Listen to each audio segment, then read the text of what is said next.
Midtown Manhattan, near the Port Authority terminal. This is the scene hours after an attempted terror attack in a passageway between subway stations. Attempted terror attack. This is how Mayor Bill de Blasio called this incident. What he's trying to say, obviously, is that according to authorities, a man wearing a crude suicide vest blew himself up in the passageway, but the bomb apparently did not explode fully, so that the man survived. He was transported to Bellevue Hospital, and luckily only 3 people were injured. The injuries are not significant at all. Authorities have described it as ringing in their ears and headaches. Nothing serious. The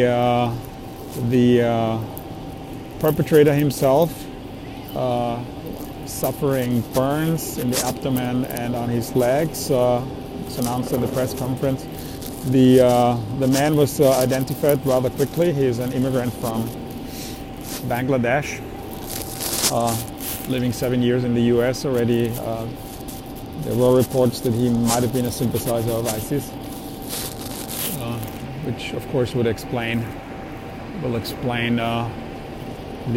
this possible terror attack here in New York.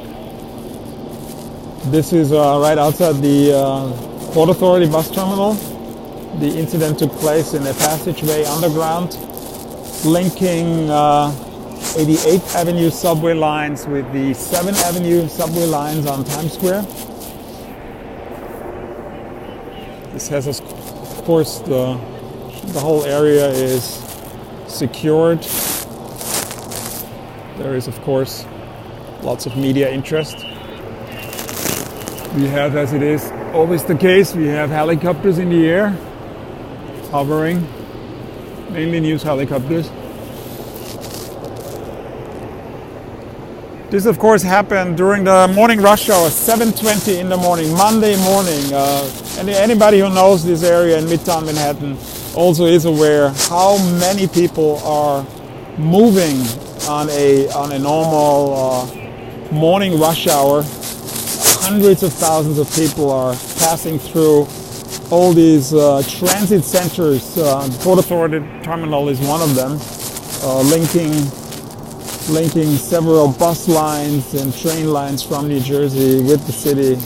Then, of course, Times Square is one of the busiest traffic crossroads in New York City. Most subway lines were shut down. I'll actually show you one. This one is here. This is the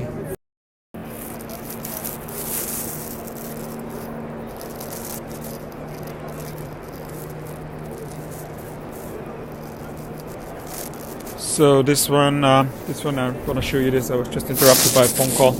So this is how the situation, what it looks like, closed off.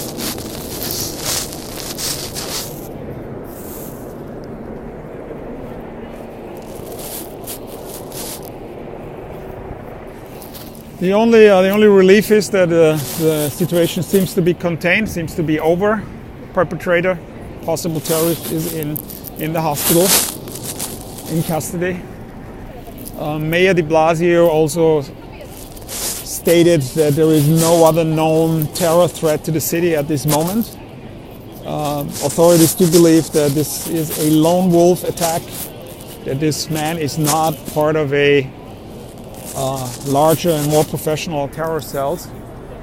Also, it has been assessed that the device he was wearing, which consisted of possible components of a pipe bomb connected with wires.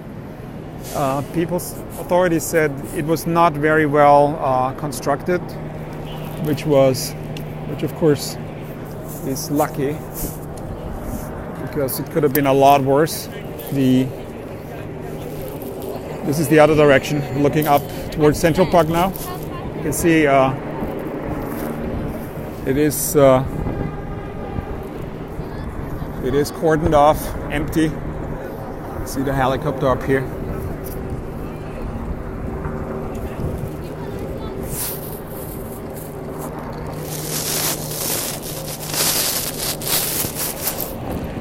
This is the other view. It's over towards Grand Central Station. Times Square is just down the road.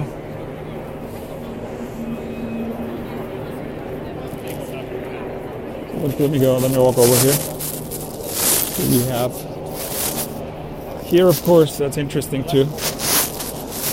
Some of the firefighters, stretchers. Luckily, they were not needed. The only severely injured person is the perpetrator himself, the terrorist himself, so to say.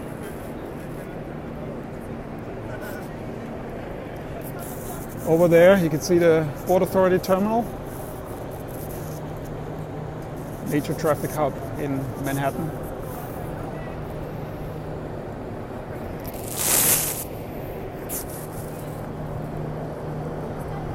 Now, of course, the investigation begins into looking into the background of this man,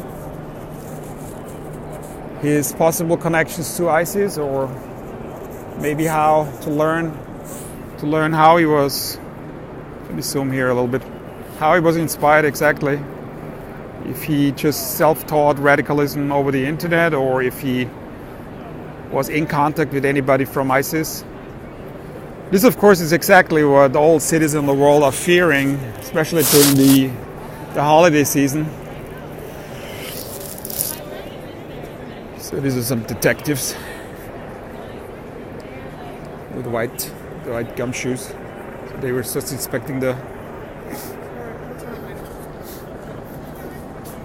Interesting.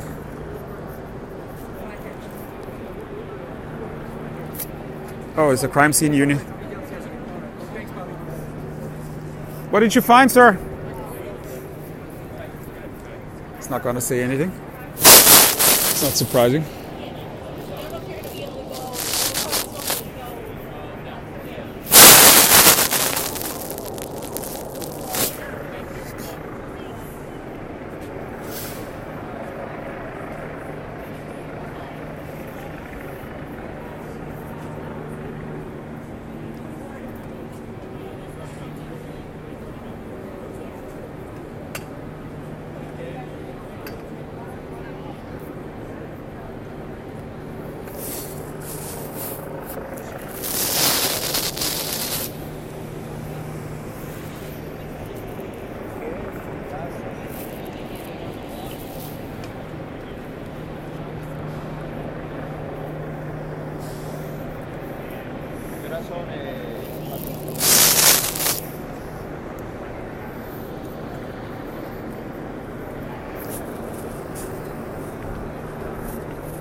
Some hotels are here. Westin Hotel. This, of course, is, as everybody knows, one of the major tourist destinations of New York.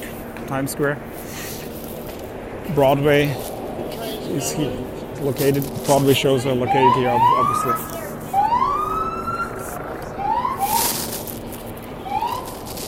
So just another scare in New York City, for sure. I mean, every one of those incidents. This one, of course, not as tragic and not as bad as the one on Halloween, where 8 people died when a terrorist struck people on a cycling path with a truck. That, of course, 8 people died. That was the most serious terror attack in New York since 9/11. Of course, also incidents like this one, even though it could have been a lot worse, are a scare in New York City, shaking people up, bringing back memories, of course, to the days of 9/11, when the city had to endure the most horrific terror attack of all time.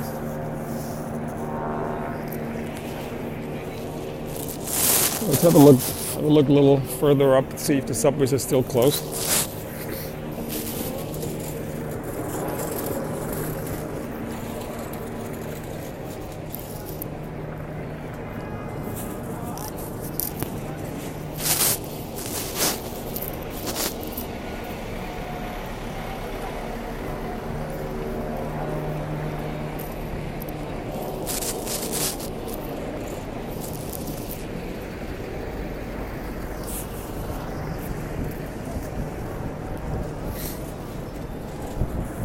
Oh, this is a very rare situation. Shake Shack, nearly empty. Normally these places, of course, are full.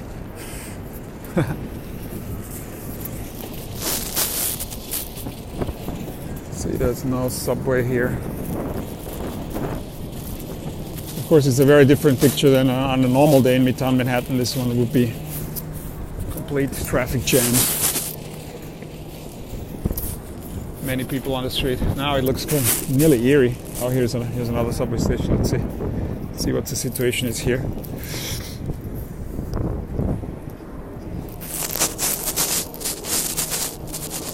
It's closed as well. So this one is not a police line. Let's see. Have a look down there.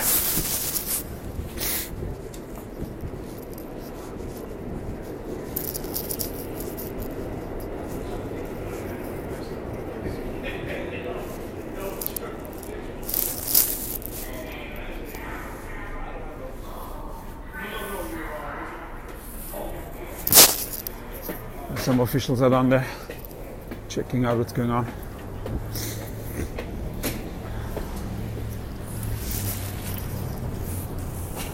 So that, of course, that is the situation. Midtown Manhattan after an attempted terror attack, as the mayor Bill de Blasio described it. Governor Cuomo said it was a frightening event again for New Yorkers. He's not exaggerating, no question. And the police helicopter up there. All right, so this is it from Midtown Manhattan after another terror scare in the Big Apple.